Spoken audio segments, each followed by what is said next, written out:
Maniud to taninyo mga mamsir. Ra mo sa ano, gulay. Kaning mga kuan kuan ni inagon ni naka-harvest man ta sa to ang tinanom nga inagon re. Ano yung giutan na to.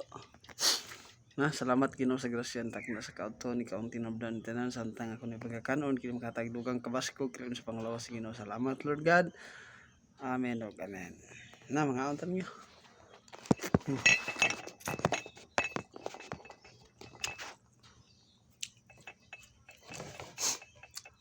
Ami kining utal ba nga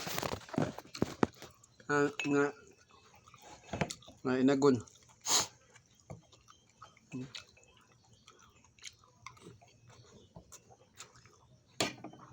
Pas ginamos.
Lang, God bless. Tama.